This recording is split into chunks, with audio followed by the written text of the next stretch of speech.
I want to talk about a couple things.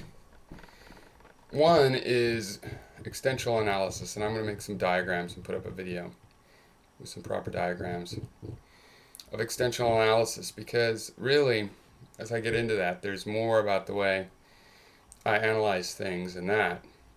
And that's really what my philosophy is about is tools for looking at things. I don't like to tell people what to think, but I do like to tell people how certain kinds of thinking work. So anyway, extensional analysis comes down to that. Now, it's just a practical tool that I developed when it is from school. They didn't teach it to me in school. It was a technique that I developed in order to be able to answer the questions that they would ask. The questions in philosophy tend to involve language in some way or another.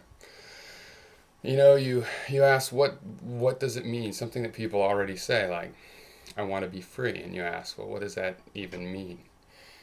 And then you answer what it means, and to do that, you deal with words a lot. To do a good job, you have to have well-defined words, and extensional analysis is all about getting a well-defined word. And the way it works is there's two elements to any given term. Now, there's a complication to this that I always wonder if I should go right into, but for those of you that might recognize it, a word has multiple definitions. Each of those is a term. So, like if a word reel means to reel back from something, it also means like a fishing reel. Then a fishing line reel, I guess it would be. Then that's two terms, obviously. And when it might be similar definitions, that still can be two different terms. And this is an important part actually, because the realization that words have multiple definitions is important. When you trying to make something well defined, you might just invent a technical definition. Often in philosophy, we'd love to create a definition that makes sense in the natural language, but obviously we end up making technical definitions that have special meanings. I like to come up with clean technical meanings that are practical replacements for the natural meaning. In other words, to correct bad definitions and just fix them. Okay. But obviously, a lot of time I do deal with abstractions. It doesn't really matter. The point with extensional analysis is every term has two different types of definition. One, the term is the name of a set of things. So the word coyote has a set of things, all the actual coyotes in the world now. It's a finite number. I don't know how many millions or hundreds of thousands there are. And each one of those actual coyotes is in that extension. Okay. You could also think of the extension as all the coyotes that you have seen, including pictures. Because cognitively, if you want to say that the finite number is those that you have, come in some sort of experiential contact with. But either way, it's this set of coyotes, the complete set. And then there's an intentional definition. This is more like the definition in the dictionary. And this is a bunch of words that tells you how to recognize a coyote. And it's advice on how to construct the set, basically. It's advice on how to construct the set of coyotes.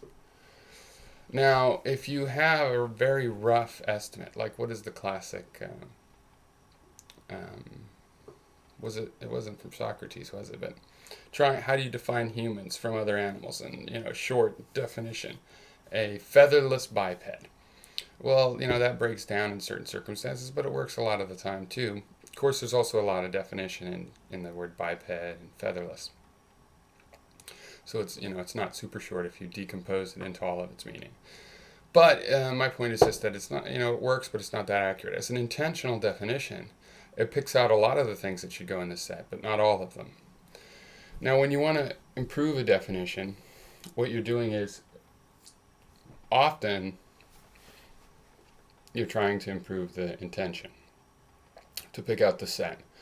But then you also, as you do that, you start to find that the set is sort of mixed up and not well sorted, and it should be two sets, or it should be, organized differently. Maybe that set is just totally wrong. Wrong way to categorize things. But often we do assume, because we've recognized the set with our cognitive ability, just as with a brain, we've recognized a set of coyotes before we've come up with definitions. We know humans before we even think about words. So we have this idea of the extension of humans before we ever have an intentional definition. So really that gives a lot of weight to the extension. So with extensional analysis, we remember to look at the extension. And this is especially important when you're not talking about concrete material definitions like coyote, because if you're talking about something like freedom, it's important to look at, well, what are we calling freedom in the first place? When you're asking, well, what does freedom mean? It's very easy to go off on like a mathematical type of a logical tangent and just come up with neat definitions. But if they don't relate back to the real world in some way, if there is no material extension in the real world for those abstractions, then they are metaphysical. And I love metaphysics. I love to think about metaphysics. It's like, well, if I believe this metaphysics, how would I interpret it? If I was a Christian, how would I interpret the word of Christ? I enjoy that, but it's a mind game. It's not about reality. So a very strong philosophy is going to talk about reality, in my view. And so we judge terms based on their extensions and their ability to relate to an extension. That puts a lot of terms we use in the history of man on a very shaky ground, if you believe that. But that is what I believe. On the other hand, I believe we can keep improving definitions. And part of the point of extensional analysis is that there are things in the extension of terms that are difficult to define. There's still things where we're trying to put the principles of the categorization of that thing into words and ideas, and that's what the intentional analysis is. Okay, so that's one thing I wanted to do.